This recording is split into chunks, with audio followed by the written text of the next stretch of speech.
Football is back.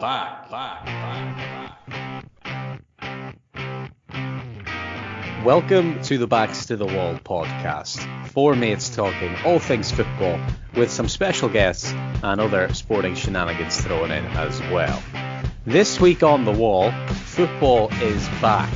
We'll be looking at the football leagues around the globe as they begin to return. Football already got underway in the Bundesliga in Germany, and the Premier League and La Liga are not too far away either.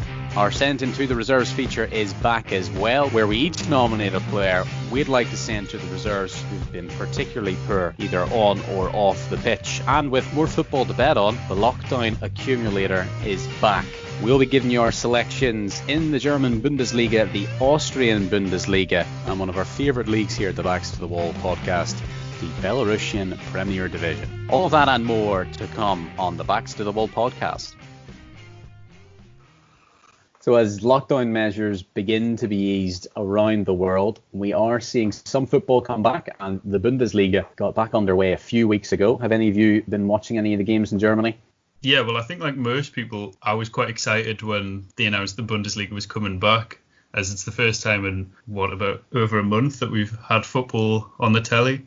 Unless you're that keen on watching your Belarusian, Tajikistan and Taiwan league like we've been following religiously. But I kind of found it a bit weird. Like I was sat watching Dortmund against Schalke, and I mean, the football was okay, but you kind of sensed that the pace wasn't there. It was slower, and without a crowd, it just felt like a pre-season game. Yeah, I managed to get a sort of a link on my phone for the game, and I only watched it for the first sort of half hour, 40 minutes, and I kind of just faded out of interest with it. And I was quite surprised because I was so excited for it to come back, but just without the fans being there, like no atmosphere, and you could just tell that the players were they were out of touch a little bit. They'd obviously not been training as much and haven't had games in a couple of months. So for me, it was quite apparent. But it's not. I don't think it's going to stop me when the Premier League or Liga comes back. I'm going to definitely get sat down and get tuned into it. I think as well, I mentioned the Dortmund-Schalke game. It's particularly one that really needs the atmosphere, and Borussia Dortmund are famous for it. What is it? The yellow wall, they call it, and that's stand in the ground. There's like 20,000+ people in it, and just for it to be so eerily quiet, it was kind of hard to watch. I felt just kind of awkward. Yeah, I think it kind of makes you realise how much you miss football that you can kind of not so much relate to, but kind of have like a feeling for and know the players. Like, of course, we know of the Bundesliga, but I don't think any of us can say we're avid fans. And you know some of the players, but I think even in the Dortmund and Schalke team, I didn't know quite a lot of the players, and you don't realise how much of an impact the crowd kind of does play on the game. Like even just hearing the players shout at each other and the coaches shout, like the atmosphere was just kind of like a Sunday game or something. One thing that might be interesting later on, especially when the Premier League returns, is when you can actually understand what the coaches are saying, whether it'll just be you can hear the tactics or whether or not you just hear people swearing all the time. And I think it could be the latter. I think when you get into those lower teams down in the Bundesliga, it just really becomes a lot less interesting, like aside from Bayern Munich, Dortmund, maybe Leipzig, Bayer Leverkusen I suppose as well. But I mean, you're not going to really want to watch Dusseldorf and Hoffenheim on Saturday afternoon, you know. So, but this is going to be the problem, because in football closer to home, it doesn't seem that fans are going to be in the grounds anytime soon. I know that they've said it could be 6 to 12 months. People are saying that they don't expect that they'll get into a football stadium in 2020. So that's going to be something that's really going to be problematic for football. There's going to be no atmosphere. And that has a direct impact on when you're watching it on the telly. You know, it's just not the same. I think one funny thing that one of the teams did, I'm not entirely sure who it was. It might have been Borussia Mönchengladbach, but I'm not 100% sure. They had images of fans against one of the behind the goal, and you could pay to have your photo in the stands, which I thought was quite funny. One thing FC Midtjylland did from Denmark, they allowed fans to drive into their stadium car park and have two massive screens up where fans could kind of interact together and watch the game, whilst maintaining a safe distance, which I suppose would be quite nice for the fans, because you can kind of have some of that atmosphere with some of the fans that would be there. I think there was about over 2,000 parking spaces were available. That would be an interesting idea to maybe bring back to the UK, because if what Michael said is correct and they're not able to sort of put fans into the stadiums until the end of the year, then that may be something that we could look into. But again, it's all going to be a cost, whether or not it's going to be cost effective for the teams, because and the amount of space that you're going to have available outside your stadium. Some teams are going to have big car parking spaces. Other teams that are quite big, like Heart of Midlothian, they've not got much space outside their stadium, so it'd be more difficult for certain teams. But it does look like something that we could look into. Yeah, I mean, I think from personal experience, what we've done at Sunderland, I mean, I know it's not the same thing, I've still been going to the game, but for cup games, we've closed off like 3 stands and just had 1 stand open. And even for me, going there watching Sunderland, that's just felt like a pre-season game, and you've noticed the players just instantly slower because there's just not that atmosphere in the ground. And I think that's kind of the worry that might overlap onto like the Premier League games when they're back, that it's not just going to have that, I don't know, kind of like final finish to it. But yeah, for me, when I go watching them Sunderland games, it just kind of feels like a nothing pre-season game, because it's just weird. You just can't hear a thing, and it just doesn't feel like it is football, if you get me.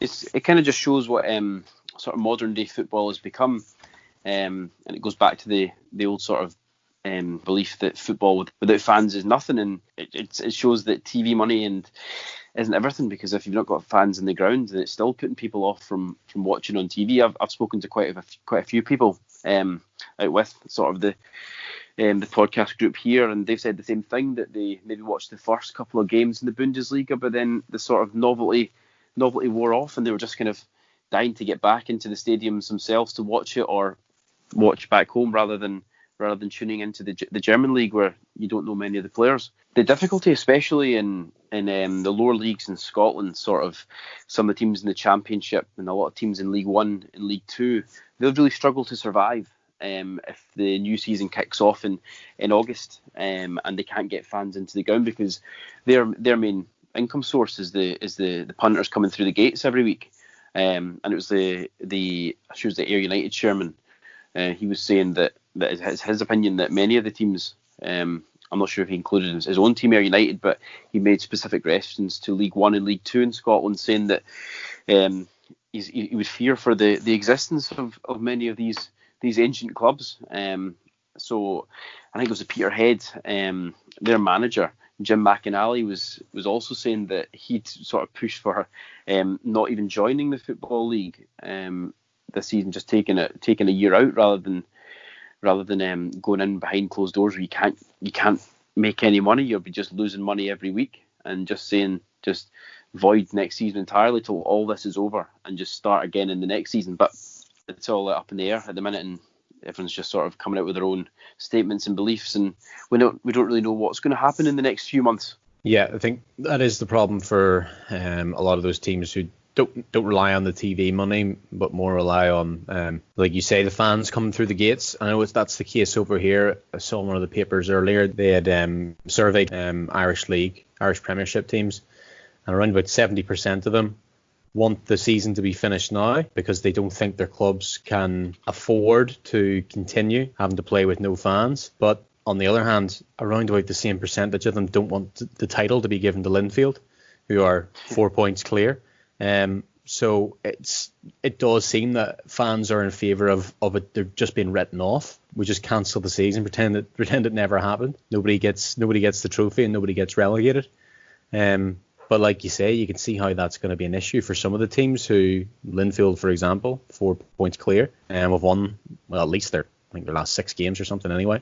There are other teams, I'm sure it'll be similar in Northern Ireland, Michael, is that like Dunfermline and Queen of the South are great examples. That Dunfermline released all 17 members of their first team squad last week, because they said that they can't go on with these players in the uncertainty, and they need to preserve the sort of the clubs. They need to preserve the club, and that comes first. What seemed pretty harsh about that, though, was that teams like my team, Partick Thistle and Wraith Rovers, they extended all the contracts that were supposed to be up at the end of last week. They extended them for a further month to still give them a paycheck, and they also are using the government furlough grant to keep the players on for another month. Whereas it seems pretty unfair that these players have just been told, like, you're out the door. I believe they got a 10-minute interview, a 10-minute phone call with the manager and/or chairman, but that was all they got, and they just told that that's you're out the door. And some of the boys from Dunfermline, like Paul Payton or Lee Ashcroft, they'll have a bit of money behind them. They've had decent careers, but some of the younger boys, they'll have to go straight out and find jobs to keep them going.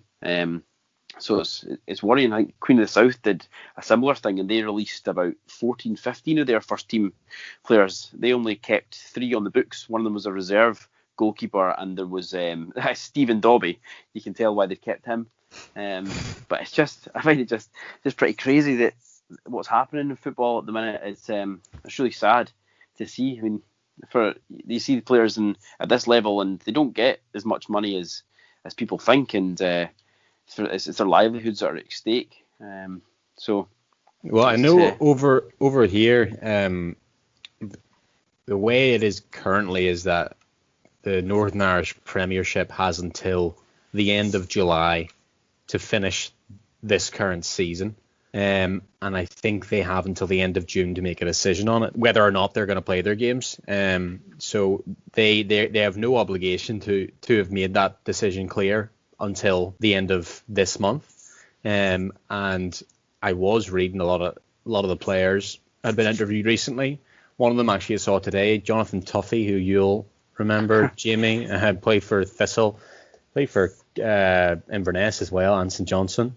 And he's currently at Glenavon, and he was saying that although he's desperate to get back to playing football, he will not play until he can be sure that he's going to be safe. Sure. So it's balancing up this, wanting to play the game, wanting to earn a living, but obviously the health of the players and well, everyone involved in the game has to be the most important factor. Well, going down into England, they're in a similar situation to that of Johnny Tuffy in Northern Ireland, and that there's a number of players at Charlton, Lyle Taylor, Chris Sully, and David Davis. They've refused to play if the leagues in England, Championship and League One, get back underway in the next few weeks, because there's so much uncertainty surrounding it. I mean, if you have a young family at home, a pregnant wife, or some of the other players, they may be living with their parents, some of the young players, and they won't want to bring the virus home if they're in such close proximity playing football to their colleagues or their teammates and the opposing players. Then I can see why some of them are up in arms and saying that they won't play. But it's going to be difficult, because I suppose they're contracted to play, but it's such difficult circumstances at the minute, and I really don't know. You've mentioned England there, and I think that one of the most interesting leagues in all of this will be League One, and Andrew can probably tell us a bit more about that, because as far as I understand, they're discussing at the moment a points per game way of deciding. So you could have a team in 8th, say Wickham, could get into the playoffs, and Sunderland, who are a position ahead of them, well, presumably on goal difference, may not. But Andrew, you could probably explain that a bit better. Yeah, well, I think League One is probably one of the more interesting leagues to look at in terms of what's going to happen to it. You've got the Championship, which is the league above, that are going to play, and then League Two, which is evidently below, that their season's already finished. And I was thinking when they voted to end League Two, I just assumed that would be our league over. There's been so many different disputes of what they're going to do, because I think, well, we're one of the main teams that want to continue the season, but I think Peterborough are quite a big advocate. I think their chairman's been going a bit crazy recently, because they're 6th at the minute, but with the points per game thing, they drop out the playoffs. And I think one thing that they said they're going to do is, if they do cancel the season, they're still going to go ahead with the playoffs, which would mean they would miss out. But then another thing they've talked about is this 8-team playoff, which sounds kind of ridiculous. Surely you can't really do that. But I think the one interesting thing with League One, you've got such a varying kind of like financial ways where you've got teams who are kind of at a championship level in wages and kind of sustainability, but then teams like Bury, who didn't even play this year, they're no longer in the Football League. So like we were saying before, it is all about finances, and it's kind of a worrying time of what is right and what is wrong to do in the situation. One interesting thing I've seen that Didier Deschamps was saying that it was quite clearly all revenue based and what was happening. Like you were saying, the top teams return because they make the most money for the media, whereas you've got nearly all of the women's football, for example, cancelled. A lot of the lower league teams leagues ending. You've got all the Scottish leagues finished already, but the football that makes the money is coming back. And you've kind of got to question, why is that? Is that a footballing reason, or is that for financial gain? Nah, you're absolutely right, Andrew.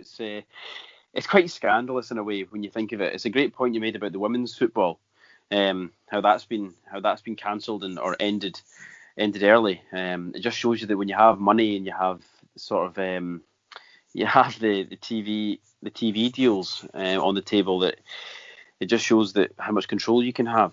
I think one other interesting thing about the Premier League was, well, how quite clearly it's money orientated why they're coming back, because if they didn't play, they were due to pay like Sky and BT back something stupid, like a stupid amount of money that they'd already got. So evidently they were pushing to play it because they didn't want to give this money back.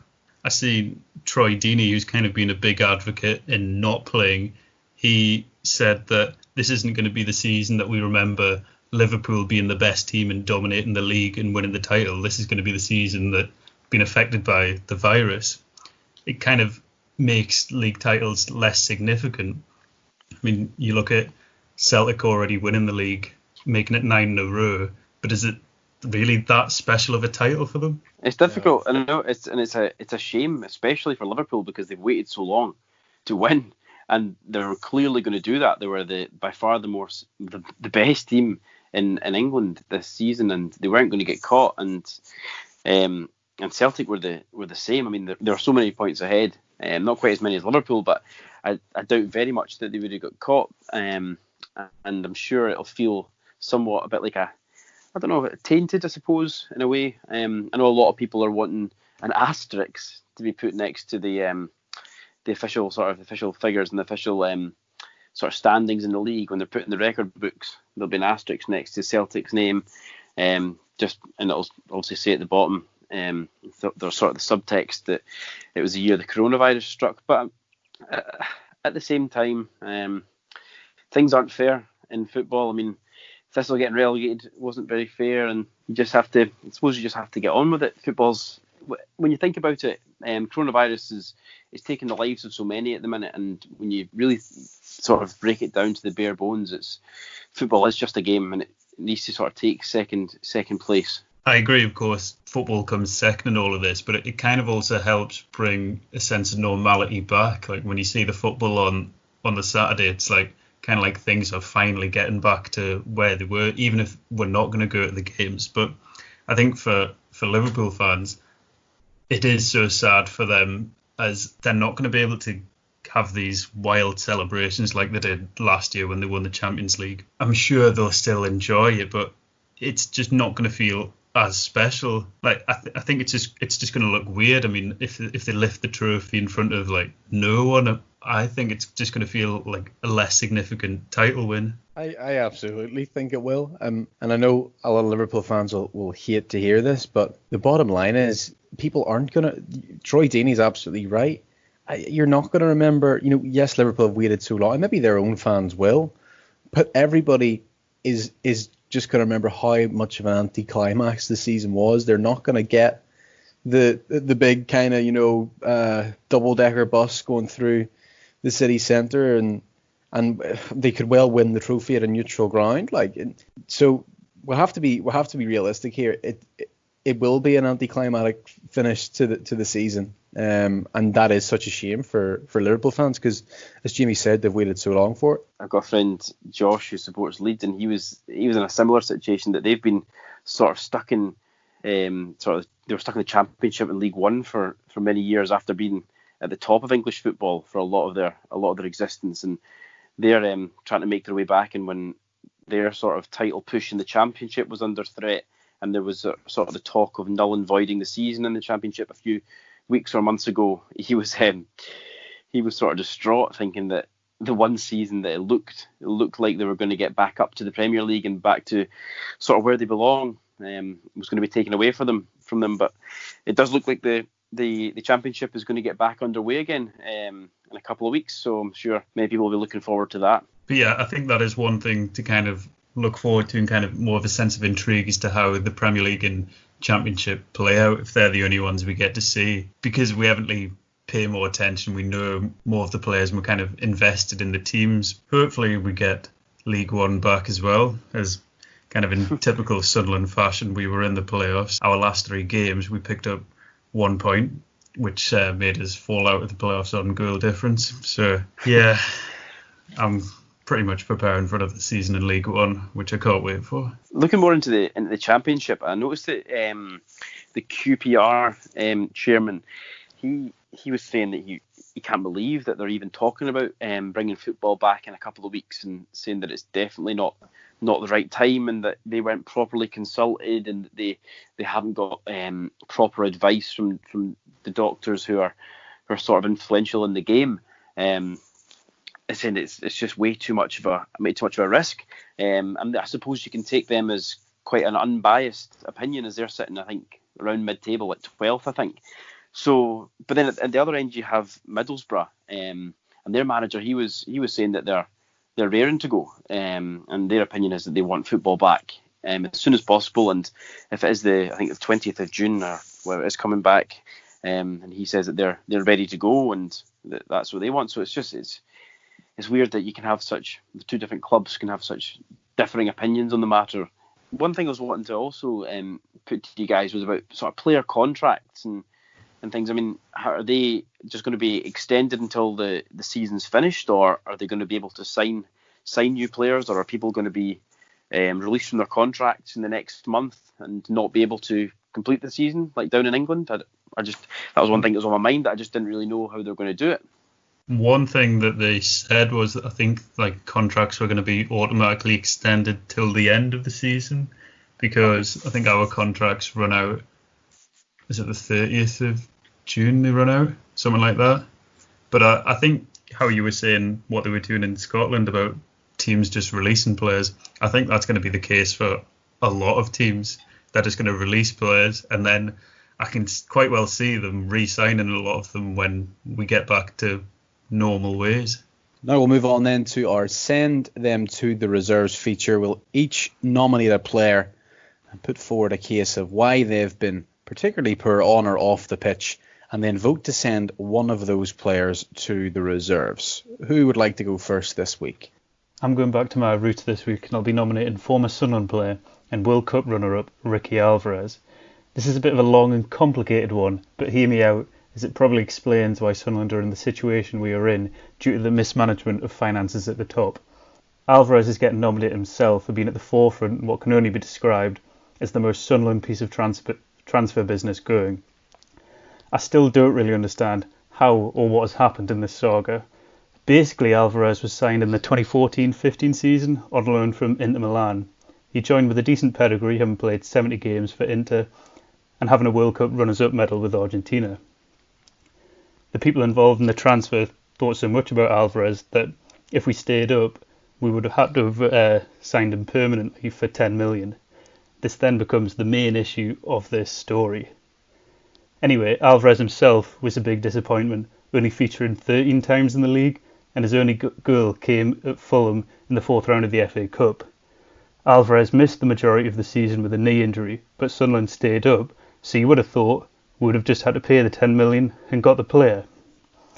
But no, Sunderland never do things the easy way.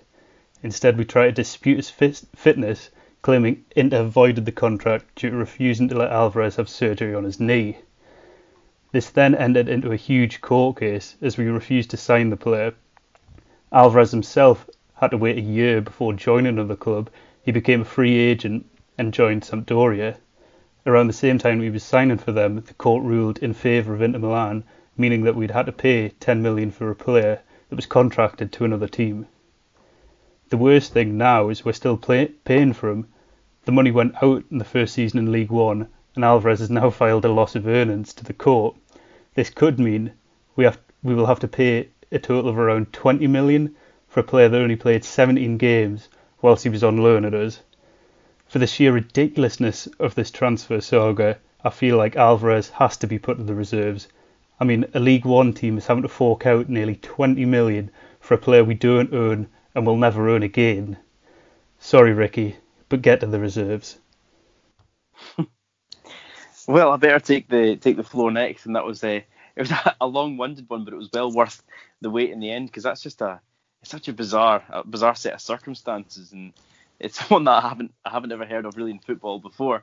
But mine's a little bit more straightforward, as it's Chris Uwolumo, the four-time Scotland international who is most famous for his horrific, and I mean honestly horrific, miss against Norway back in 2008. And to set the scene a little bit, Uwolumo had a reasonable career before 2008. He'd played for Stoke, and I think he was at Wolves at the time, so he had a bit of pedigree about him. And it was the 2010 World Cup qualifiers, and as I said before, Scotland were playing Norway at Hampden, and Scott Brown had the ball out in the left wing and took it around a couple of players, and he slipped in Gary Naismith, who then put the ball on an absolute plate for Chris Uwolumo, who was about 4 yards out, and he somehow skewed it wide.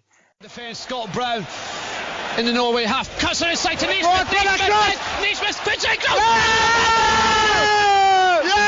The boy from Cockbridge has put Scotland in front. The referees would win it, huh? He's missed it. He missed. Oh my God! I don't believe it. He missed that. You're having a laugh. What happened there? He missed that. Oh no! Oh, we all celebrated here. He's missed it from 2 yards. Chris Uwolumo has missed it from 2 yards. It looked like it hit the back of the net. I remember I was at one of my friend's house back home in Oban, and we were all up and down. There's about 8 of us there, and we're all jumping all over each other, thinking that Scotland had scored. And the commentators thought so as well. And I remember them shouting something like, "The boy from Coatbridge has put Scotland in front," which is hilarious, and it's well worth a watch on YouTube, and it's featured on the likes of Soccer AM for one of the worst misses in history. And what made it worse was this was his debut. He came off the bench in this game, and the game ended 0-0, and he only appeared, I think, 3 other times for Scotland. So it was a bit of a curse for him. And his career I was looking at some of his stats just to add a bit more about why I think he should be sent to the reserves, is that he had 18 clubs in his career. And I think it was for 13 of those clubs, as a striker, he never managed to score any more than 5 goals. And at quite a few of those 13, he didn't even score more than 1. So I think Chris Uwolumo's I'm sure he's a lovely guy, and I noticed when I was looking at his Wikipedia as well that he's got himself a sports degree in sort of the journalism side of sport and football. Yeah, he's my vote to go to the reserves this week. Very good. Interestingly, this week I think we've all possibly nominated players for different reasons. Andrew for that transfer scandal, Jamie for that rather poor miss. And I am nominating Ryo Miyachi, the Japanese professional, plays for St. Pauli currently. Actually, I think he plays for St. Pauli's second team at the moment. But Ryo Miyachi was touted to be the next big player. And most of you, if you do remember him, will remember when he signed for Arsenal That was in 2011. He had been hailed the Japanese Messi.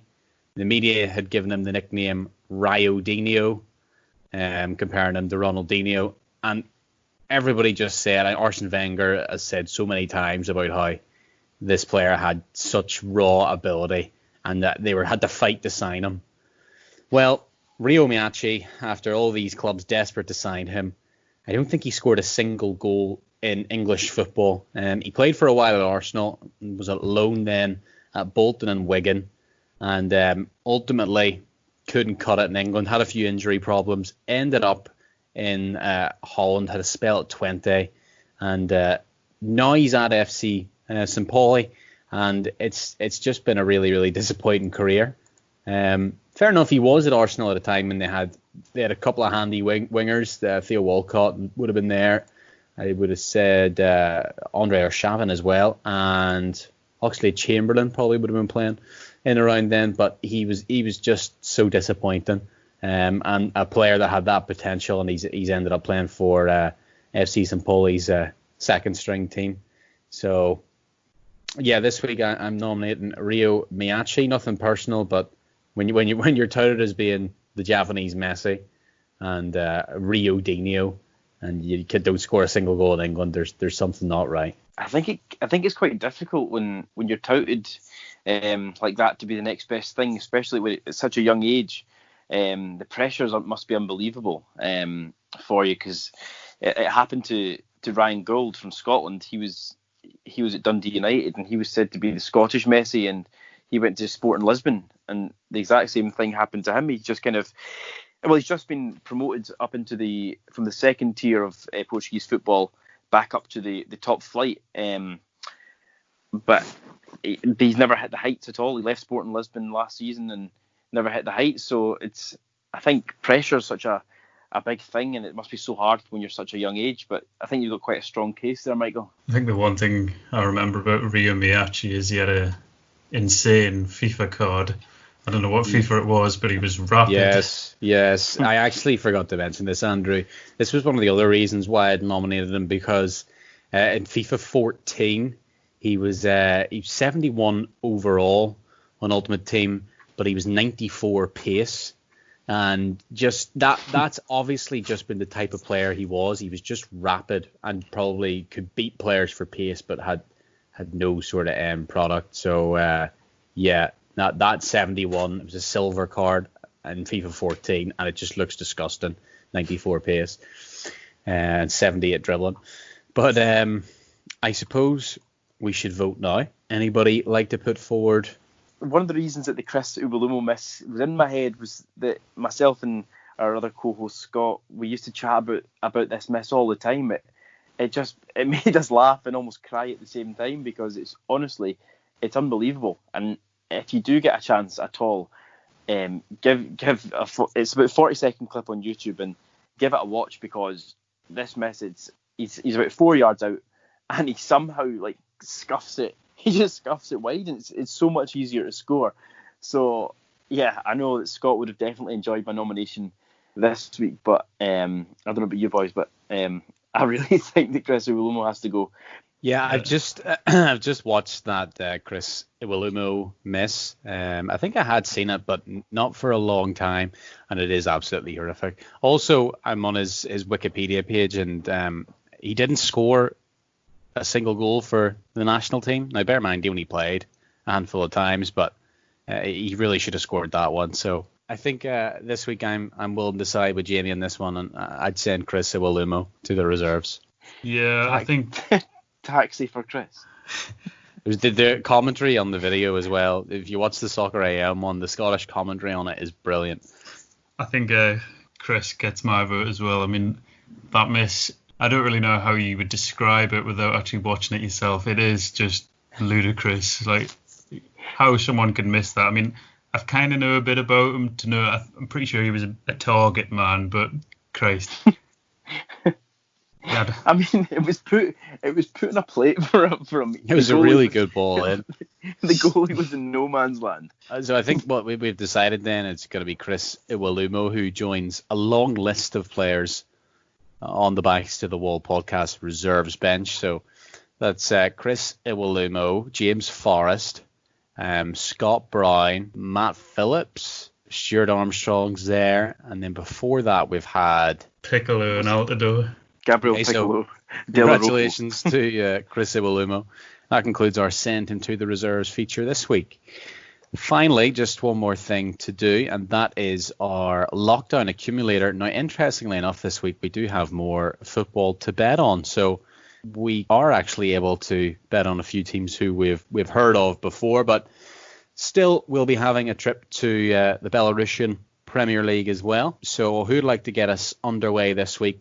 We've gone for the German Bundesliga, the Austrian Bundesliga, and the Belarusian Premier League. Well, yeah, I can kick us off here. And in the German Bundesliga, I've gone for a home win for Frankfurt against Mainz, and they were on it 10-11 to win there. In the Austrian Bundesliga, I've gone for an Austria-Vienna win against St. Pölten, and they were 21-20, but they're away from home, so perhaps a dodgy one there. And in the Belarusian league, I've gone for a new one. I hadn't picked this one before, and it's Slavia Mozar to beat Nerman Gredno, and they're 5-4, but they're home.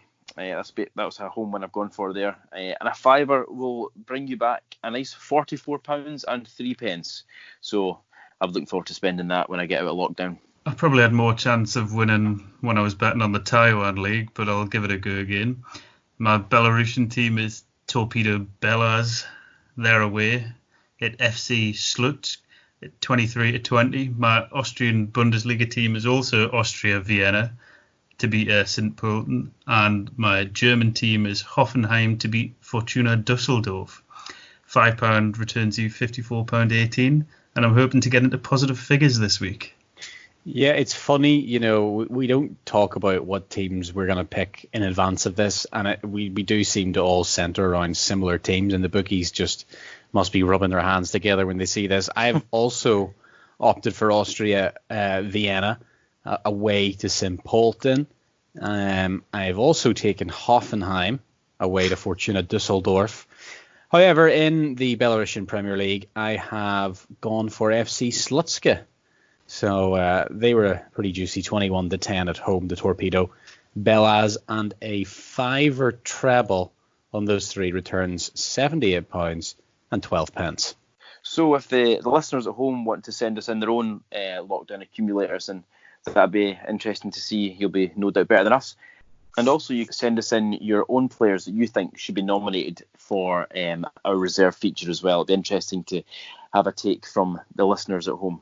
Please, if you're watching on YouTube, give us a like, subscribe to the channel, and if you're listening on Spotify, Anchor, and Apple Podcasts, subscribe to the podcast and leave a review. That would really help.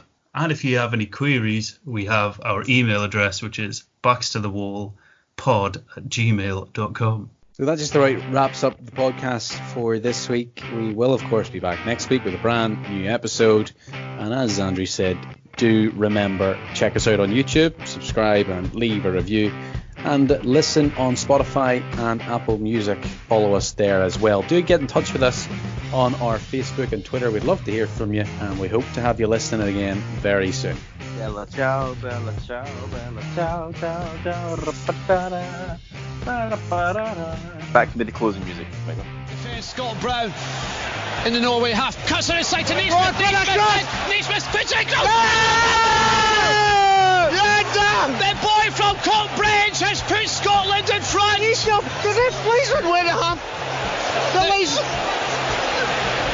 missed it. He missed. Oh my God! I don't believe it. He missed that. You're having a laugh. What happened there? He missed that. Oh no! Oh, we all celebrated here. He's missed it from 2 yards. Chris Iwelumo has missed it from 2 yards. It looked like it hit the back of the net.